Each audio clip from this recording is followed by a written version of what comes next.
ఒకటో దినవృత్తాంతములు 4వ అధ్యాయము 10వ వచనంలో ఎబ్బేజు అనగా వేదన పడి ఇతని కంటిని అని అతని తల్లి అతనికి ఎబ్బేజు అని పేరు పెట్టింది. ఎబ్బేజు ఇజ్రాయేలీల దేవుని గూర్చి మొరపెట్టి, నీవు నన్ను నిశ్చయంగా ఆశీర్వదించి నా సరిహద్దును విశాలపరిచి నీ చెయ్యి నాకు తోడుగా ఉండ దయచేసి నాకు కీడు రాకుండా దానిలో నుండి నన్ను తప్పించుము అని ప్రార్థించగా దేవుడు అతడు మనవి చేసిన దానిని అతనికి దయచేసెను. ఎంత సింపుల్ ప్రేయర్, పెద్ద ఏడుస్తూ లేదు, సాగిలపడి లేదు, ఏం లేదు. ఇంతగా ప్రార్థన చేశాడు. ప్రార్థన చేస్తే అతని యొక్క మనవి యెహోవా విని ఎబ్బేజు యొక్క మనవి ప్రకారం చేస్తున్నాడు అనమాట. అలాగే మనం కూడా ఎబ్బేజు లాగా ప్రార్థించడం నేర్చుకోవాలన్నమాట. చిన్న మనవి అప్పుడప్పుడు మనం మెసేజెస్లో చూస్తాం కదా, small prayer can change your life. అలాగే ఎబ్బేజు చిన్న ప్రార్థన చేశాడు, ఒక్క మనవి చేసుకున్నాడు దేవుడికి. దేవుడు అతని యొక్క మనవి అనుగ్రహించున్నాడు అన్నమాట. అలాగూ తర్వాత ఇంకొకటి 1వ రాజులు 2వ రాజులో చెప్పబడనేది ఏంటిదో ఇంకొక ఉదంతం ఏంటంటే 11వ అధ్యాయము 1వ దినవృత్తాంతాలు 11వ అధ్యాయము 17వ వచనము నుండి 22 వచనాల దాకా ఇది దావీదు తన యొక్క సైన్యమును సిద్ధపరుస్తూ ఉన్నాడనమాట. వాళ్ళని సెలెక్ట్ చేసుకోవడానికి అతను ఒక పరీక్ష లాంటిది పెడతాడు. అతడు మంచి యుద్ధం మధ్యలో ఉండగా అతడు వాళ్ళని ఏం చేస్తాడు, రండి మీరు వచ్చి నాకు దాహంగా ఉంది, నాకు దాహానికి నీళ్ళు తీసుకుని రండి అని అంటే వాళ్ళు 3 ఏమో ఉంటారు. ఆ 3 హడావుడు ఉరుక్కుంటూ పోయి అతని కోసం నీళ్ళు తీసుకొస్తారనమాట. తెచ్చితే అవి వెంటనే పడబోసేసి అంటాడు, యెహోవాకు అర్పితంగా వాటిని పారబోసాను అంటాడనమాట.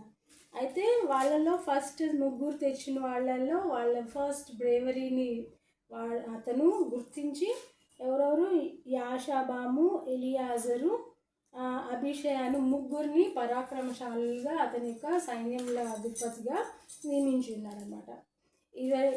ఈ 2వ ఉదంతం కూడా 1వ రాజులు 2వ రాజులో చెప్పబడలేదు.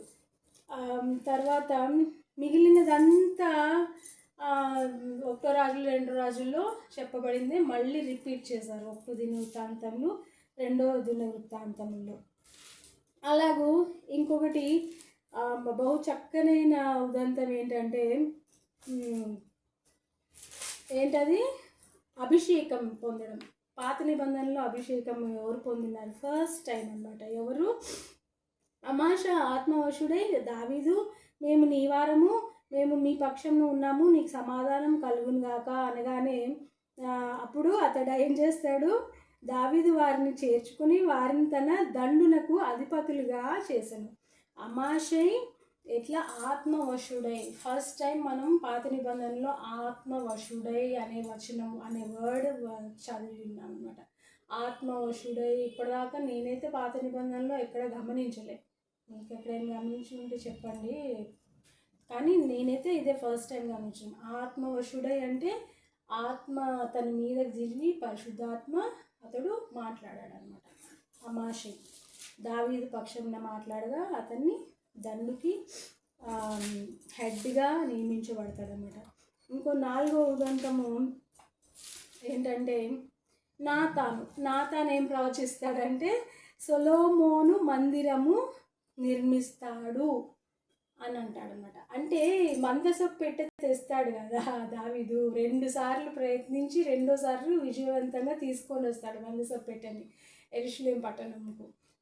సో ఎక్కడి నుంచి? జయన్ నుంచి, సియోను పట్టణం నుంచి యెరూషలేము పట్టణం తీసుకొచ్చి దావీదుపురంలో దాన్ని పెడతాడు. కానీ అప్పుడు నాతాను వచ్చి ప్రవచిస్తాడు, ఈ మందసపు పెట్టడానికి పెద్ద మందిరం నిర్మిస్తాడు నీ కొడుకుల్లో ఒకడైన సొలొమోను అని ప్రవచిస్తాడు. అయితే తర్వాత అతడు ఏం చేస్తాడు, వాళ్ళ కొడుకు సొలొమోను పుట్టిన తర్వాత ఇలాగ నాతాను ప్రవచనం నువ్వు నెరవేర్చాలి అని అతనికి చెప్తాడనమాట. నువ్వే ఈ మందిరం నిర్మించాలి అంటే సరే అని అతడు తన యొక్క భుజముల మీద వేసుకుంటాడు. మందిరం నిర్మించే పని మొత్తం ఎంత తొందరగా నిర్మిస్తాడంటే చక్కగా నిర్మించిన తర్వాత దాన్ని యెహోవాను దాంట్లో నివసించుటకు అతడు ప్రార్థన చేస్తాడు. సొలొమోను యెహోవాకు ప్రార్థించి మీరు వచ్చి ఇక మందిరంలో నివసించండి అంటే అతని యొక్క ప్రార్థన మన్నించి యెహోవా వచ్చి అతడు నిర్మించిన మందిరంలో నివసిస్తాడన్నమాట. అలాగూ రెండో దినవృత్తాంతంలో సొలొమోను ఎలాగూ మందిరం కట్టించాడు దాని నుంచి రాబడుతుంది. అట్లా ఒకటి దినవృత్తాంతంలో రెండో దినవృత్తాంతంలో అంతా ఫస్ట్ సెకండ్ కింగ్స్ యొక్క కాపీయే. ఏబేజు ఇట్లాంటి బ్రేవరీ టెస్ట్ బై డేవిడ్, ఇంకా అమీషై ఆత్మవశుడు అవడం, మళ్ళీ నాతాను ప్రవచించడం మందిరం కట్టడం గురించి. ఇట్లా ఈ 4 ఎక్స్ట్రా అన్నమాట కొత్త విశేషాలు దీంట్లో జోడీకరించబడింది ఫస్ట్ అండ్ సెకండ్ క్రానికల్స్లో. అట్లాగే తర్వాత మనకు తెలిసిందే కదా సొలొమోను ఎట్లా కట్టించాడో ఆ మందిరం మొత్తం కొలాప్స్ చేసేసి బబులోన్ దేశంకి చెరలు పట్టి తీసుకొని పోతారు కదా. తర్వాత ఎజ్రా పూనుకొని మళ్ళీ ఎక్కడైతే దావీదు కట్టించాడో మందిరము, ఎక్కడైతే ఆ యొక్క మందిరం కొలాప్స్ చేయబడ్డదో ఆ మందిరంను కొలాప్స్ చేయబడిన ప్లేస్లోనే మళ్ళీ ఎజ్రా పూనుకొని బహు చక్కగా మనస్సున ఏకీభావంతో ఇశ్రాయేలీలతో ఏకీభవించి తిరిగి నిర్మిస్తాడనమాట. బబులోన్ దేశం నుండి ఏమేమైతే వస్తువులు ఇజ్రాయేలీల్ మందిరం నుంచి చోరీ చేయబడ్డదో ఆ యొక్క వస్తువులన్నీ తీసుకొని వచ్చేసి మళ్ళీ ఆ యొక్క ఎజ్రా నిర్మించిన మందిరంలో పెట్టేస్తారనమాట. అలాగూ ఒకటో దినవృత్తాంతం రెండో దినవృత్తాంతం ఎజ్రా వీటి యొక్క ధ్యానం చేసుకుంటూ దేవుడు ఇచ్చిన చక్కని తరుణం కొరకు మనం దేవునికి మహిమ చెల్లించుకుందాం. దేవుని నామం మహిమ కలుగుగాక.